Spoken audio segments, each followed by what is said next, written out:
So first of all, I would like to acknowledge Biowell and especially Dmitry, personally Dmitry, for confidence and help with data for this job and for opportunity to be here. Actually, I'm not a scientist, but I have a degree in physics from Moscow State University. It was more than 30 years ago. I never worked for any scientific organization, but you know, physicist is a physicist all his life. So I'm still looking at the world as a physicist, and I'm interested in modern discoveries, especially related to interaction of people and natural environment. This interest led me to some research, and its results will be presented now. And it was a little introduction. When you look at the cover slide, you will see the sun with a large flare, magnetic field, and Earth that is covered and protected by geomagnetic field like a shield. So this is a reality we are all living in. The question is, does the sun and the space weather influence Biowell measurements? And spoiler is, yes, it does.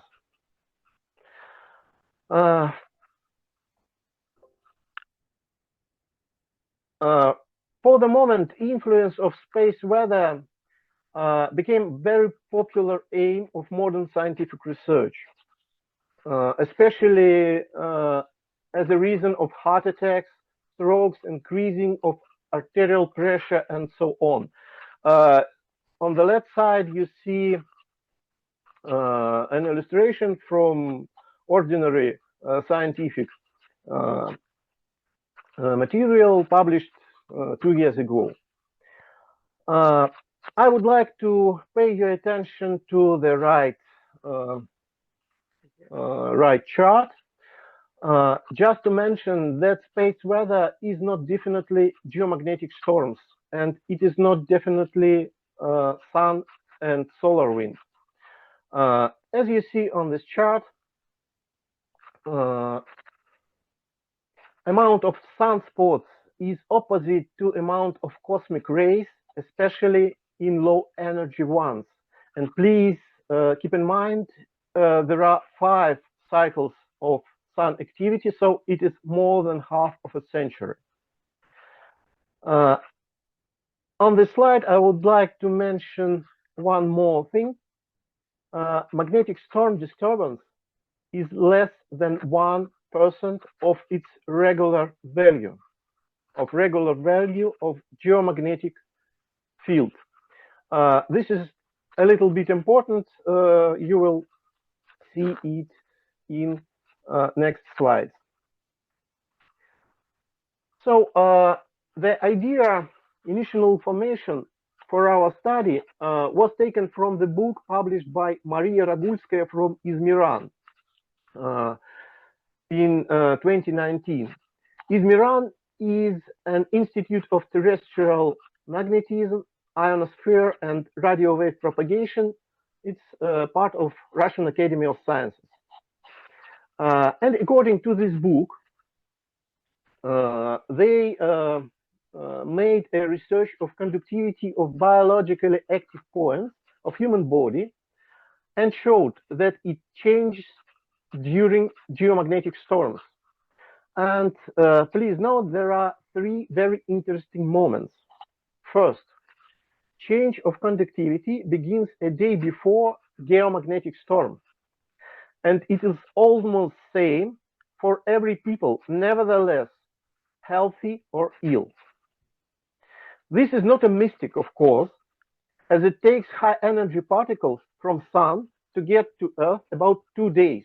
It is 150 billion kilometers, you know, from sun to Earth. And the light comes in just 8 minutes. So our body somehow gets the information about the flare and begin preparations, and probably without informing us about what's happening. I mean, our consciousness. Next point, healthy person have different type of post-reaction comparing to chronically ill person or person with acute inflammation. As you see, there are three different curves after a day after a magnetic storm. And third point is not illustrated here, but it was stated in the book that reaction depends on latitude of person birthplace.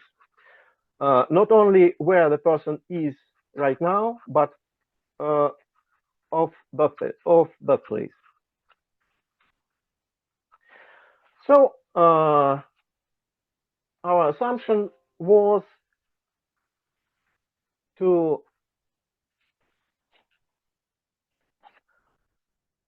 that in case of skin conductivity change, biowell measurements can change too, just because they are related to skin conductivity. And the most probably it can influence energy value. So we decided to examine daily summary data for all biowell measurements done throughout the planet and compare values during regular conditions and during strong magnetic storms. And together with Dmitry, we decided to take 5 parameters: energy, stress, disbalance, cardio energy, and chakra balance.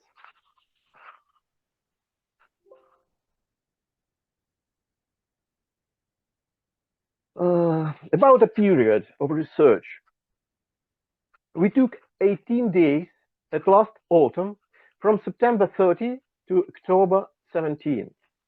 The reason was that it had a beginning without magnetic storms. It is clearly seen on the left calendar. Green days is the days with a low magnetic disturbance, and red ones are magnetic storms.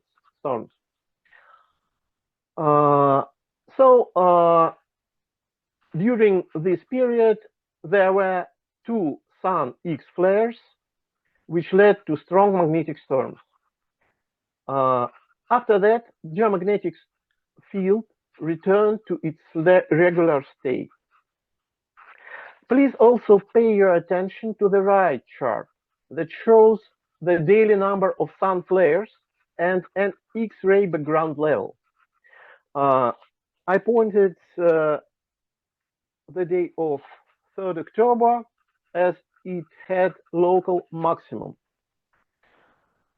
So this is the beginning, and first thing to check is sample size. As you can see at the chart, it seems that there is no correlation between cosmic weather and daily number of measurements. We put X-rays background period of high value and 2 X-flares and 2 magnetic storms on the time scale. Most important factor is the day of the week. So on Sundays, there are less biowell measurements comparing to business days and no influence of magnetic field or something else.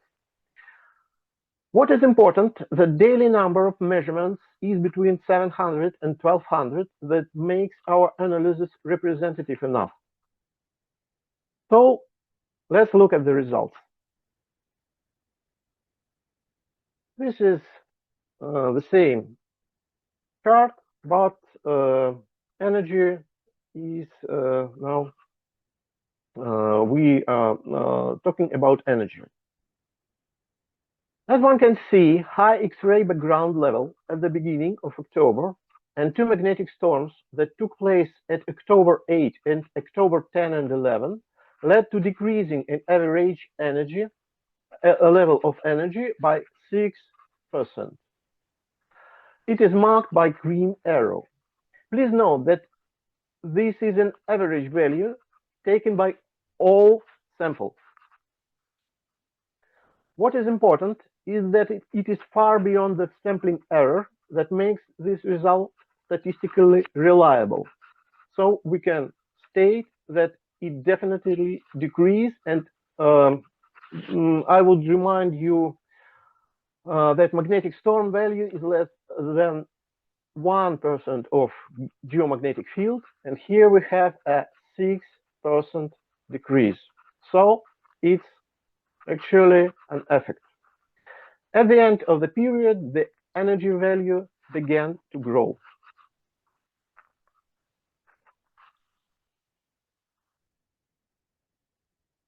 Stress. In comparison with energy, general dynamics of stress looks literally opposite. Average value of stress increased during high X-ray background level as well as during magnetic storms. As far as I can understand, this is a regular relationship as stress usually increases during energy decrease. At least I saw it in my own measurements. It is Dmitry to comment if it's not true. Next point. As one can see, average value of this balance does not have direct correlation with energy value, though it decreased during strong magnetic storms. Its value at the time was the same as during normal conditions, so I could assume it was a common body response to external stress.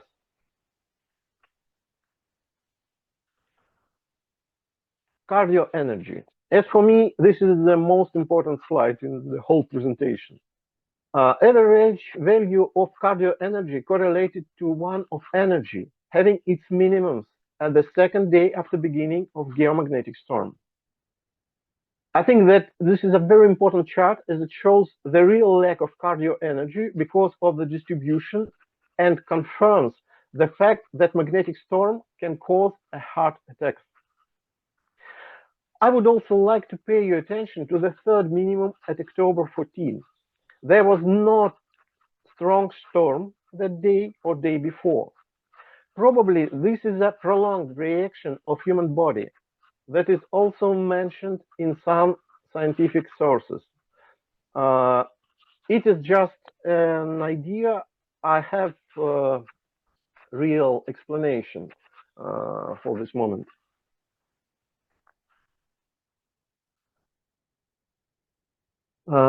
Chakra balance. Average value of chakra balance had a little increase during this period, with two main local minimums during high X-ray background value and on the second day after beginning of magnetic storm. Actually, I have no explanation of this, just want to state it. Until now, we were talking about average values. Now let us look at the distribution of energy value itself. As for me, it was a great surprise to discover that the distribution shape changed dramatically during disturbances. As you can see at the left chart, number of measurements with same energy had an almost Gaussian or normal shape at September 30. So it's the first day of our period. It's Gauss or almost Gauss, normal distribution. During strong magnetic storm, it changed and became non-Gauss, with a plateau of peaks in the middle energy area. Please note that at this point, one cannot use standard statistic procedures just because they are valid for normal distribution only. It's just mathematics. So we should be very precise with distributions when we take results of the whole planet. They are non-Gaussian, at least sometimes.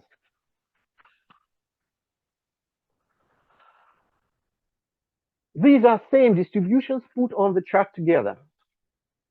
They were just normalized to exclude the influence of difference in number of measurements.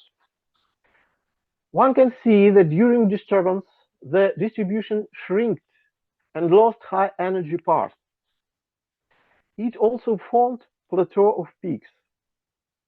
To prove that these distributions are different, Mann-Whitney criteria was calculated. It is very low, so distributions are definitely not matching. And it is a mathematical fact.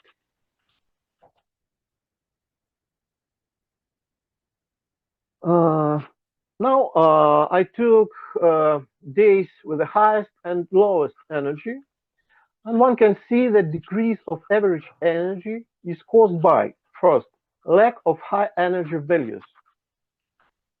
This is the right green arrow. Next, formation of plateau of peaks in a slightly less energy area. It is marked with red ellipse. And formation of additional local peaks, they are marked by green arrows. Coming to interpretation of this chart, I would suggest that there appeared some clusters of different body reactions overlapping each other, and this makes the whole distribution such a exotic formation, or such an exotic shape.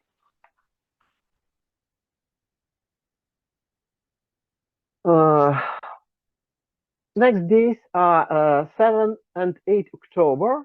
It's the day of first X-flare and the day of first magnetic storm. As you probably remember, average values of energy are almost same, but distributions are different. At October 8, one can see lack of high energy area and formation of additional local peaks again.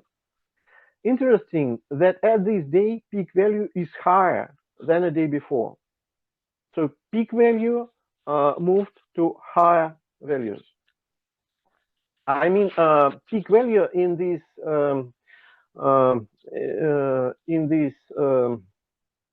chart is the number of measurements. So the most measurements showed energy about 53 at this day. I would say that this looks like accordion play. I mean that distribution somehow widens or shrinks, and it changes its shape.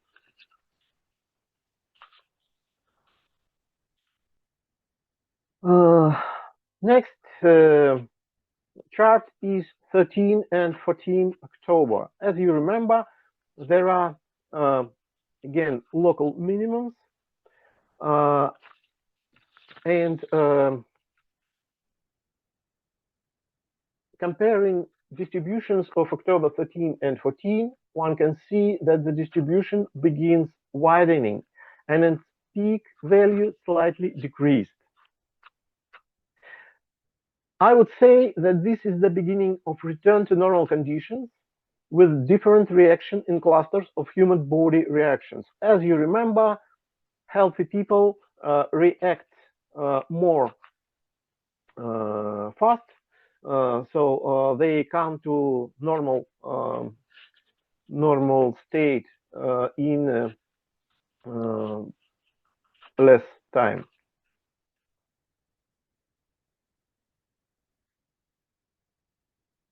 So preliminary conclusions of above analysis are: first, the influence of disturbances on viable measurements is real.